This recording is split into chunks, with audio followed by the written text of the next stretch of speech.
तो आज हमारे साथ हैं यज्ञगुरु स्वामी अरुणानंद जी महाराज, जो कि ब्रज क्षेत्र से आए हैं। तो आपको ये गोधाम जो परिवार है अपना, जो गौशाला है, इसका प्रोजेक्ट कैसा लगा और आप कैसा महसूस कर रहे हैं, कृपया बताएं। देखिए, आज बड़ा सौभाग्यशाली दिन है मेरे लिए कि मुझे इतनी गौ माताओं का दर्शन हुआ और ये व्यवस्था देख करके मन जो प्रसन्न हो रहा है मेरा। और मैं चाहता हूँ कि ऐसी गौशालाएं गांव-गांव में समृद्ध हों, गांव-गांव में जाकर के बने, ताकि गांव के हर बच्चे, बूढ़े बड़े, माताएं सभी गौ सेवा से जुड़ पाएं। गौ का दूध अमृत, गौ का घी अमृत, गौ की दही अमृत। और गौ यानी गौ के ऊपर अगर हाथ भी फिरा दिया जाए तो बीपी की बीमारी छूमंतर हो जाती है, ऐसा हमने ग्रंथों में सुना है। तो और दूसरी चीज आपको बताते हैं कि देखिए, मुझे लाल गाय देख करके अति प्रसन्नता हुई। जो हमारी लाल गाय है, ग्रंथों में बताया गया है कि जो व्यक्ति लाल गाय की सेवा करता है उस व्यक्ति पर साक्षात विष्णु भगवान की कृपा बरसती है। तो लाल गाय देख करके मैं बड़ा प्रसन्न हुआ। इधर आप देखिए कितनी सुंदर हमारी गौ माता है। ऐसी गौ माता की सेवा करने वाला व्यक्ति अपने जीवन में सौभाग्य को प्राप्त करता है। और सफेद गौ, देसी गौ, देखिए एक गाय आती है जो विदेशी गाय हैं, हमारे देश की गायों की नस्ल खराब कर दी उन लोगों ने। असली गाय ये है। तो जो व्यक्ति सफेद गाय की जैसे सेवा करता है उसको ऑटोमेटिकली शुक्र देव उस पर बड़े प्रसन्न होते हैं और महालक्ष्मी जी की बहुत बड़ी कृपा उनके ऊपर होती है। तो मैं आज अपने आप को यहाँ करके बड़ा धन्य महसूस कर रहा हूँ कि मुझे ऐसे जो है सुंदर भव्य गौशाला का दर्शन करने का, यहाँ भ्रमण करने का, हमने इतना सुंदर प्रसाद ग्रहण किया गौशाला में आकर के कि मन बड़ा प्रसन्न हो गया मेरा। मैं धन्यवाद करूँगा गौशाला के संचालकों का, और यहाँ जो व्यवस्थाएं देख रहे हैं हमारे संजीव जी, इनका मैं धन्यवाद करूंगा कि इन्होंने हमें अपनी गौशाला दिखाई और इन सुंदर सुंदर गौ माताओं की सेवा का हमें देखिए कितना जो है प्रेम करती है गौ माता हमारी।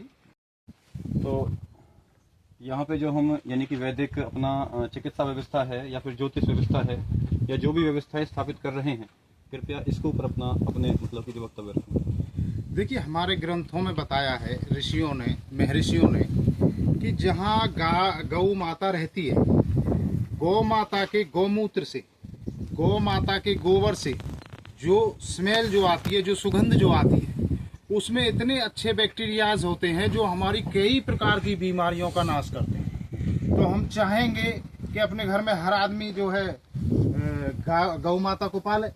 दूसरी चीज कि गऊ के उपले से जो आग जलाई जाती है, उस पे जो भोजन पकाया जाता है, उसमें अमृत बन जाता है भोजन भी। और गौ का जो घी होता है, उससे गौ के घी से अगर उसको सामग्री में मिला करके और अग्नि में उसकी अगर हम आहुति देते हैं तो हजारों गुना उसका पुण्य मिलता है, लाभ मिलता है और देवता प्रसन्न होते हैं, ऐसा सदग्रंथों में लिखा हुआ है। तो हम चाहते हैं कि यहाँ भी यज्ञ हो और गौ घृत से यज्ञ हो और अच्छी यज्ञशाला बने। गौ के गोबर का यहाँ लीपन हो, घरों में पहले होता था गौ के गोबर का लीपन हो। तो गौ की जितनी गौ माता की चीजें हैं उनको ज्यादा से ज्यादा प्रोत्साहन मिले, ये हम चाहते हैं। और हमारे ज्योतिष शास्त्र में भी गौ माता को लेकर के इतने बड़े बड़े उदाहरण दिए गए हैं, इतनी बड़ी बड़ी चिकित्सा पद्धति में जैसे दिए गए हैं कि जो व्यक्ति गौ माता की सेवा करता है उस व्यक्ति के 9 ग्रह शांत हो जाते हैं अपने आप। जो व्यक्ति गौ माता की सेवा करता है उसका शुक्र अपने आप स्वतः ही ठीक हो जाता है। जो व्यक्ति, जैसे कि लाल गाय, काली गाय, सफेद गाय, ये गाय हमारे प्रचलन में अधिकतर हैं। तो काली गाय की सेवा करने वाला व्यक्ति कभी भी शनि के प्रकोप से हमेशा बचता रहता है और शनि देव उस पर प्रसन्न रहते हैं।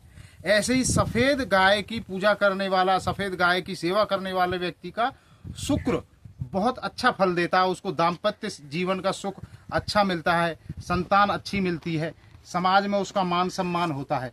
ऐसे ही लाल जो गाय होती है, गौरी गाय जिसको बोलते हैं, जैसे हमारे सामने है गौ माता, ऐसी गाय की सेवा करने वाला व्यक्ति, ऐसी गाय को आटा डालने वाला, रोटी खिलाने वाला व्यक्ति जो होता है, उसका ज्योतिष शास्त्र में बहुत बड़ी महत्वता दी गई है।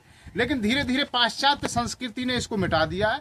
हम चाहते हैं कि फिर से एक बहुत बड़ी क्रांति देश के अंदर, विश्व के अंदर ऐसी क्रांति आए कि घर घर में गौ माता जाए। घर घर में गौ माता पाली जाए। और मेरा दावा है कि जो व्यक्ति गाय की सेवा करेगा उसको अपने जीवन में कभी दरिद्रता नहीं देखने को मिलेगी, कभी अज्ञानता देखने को नहीं मिलेगी। उसके बच्चे दिनों दिन ज्ञान का भंडार बन जाएंगे, ये हमारा प्रैक्टिकल भी है। और उसके घर में कभी दरिद्रता नहीं आएगी, पति पत्नी में कभी भी कोई कलह कलेश नहीं होगा। तो अगर घर में सुख शांति चाहते हो, शरीर की शुद्धि चाहते हो, समाज में मान सम्मान चाहते हो, तो ज्योतिष की दृष्टि से भी गौ माता का विशेष महत्व हमारे इसमें दिया गया है।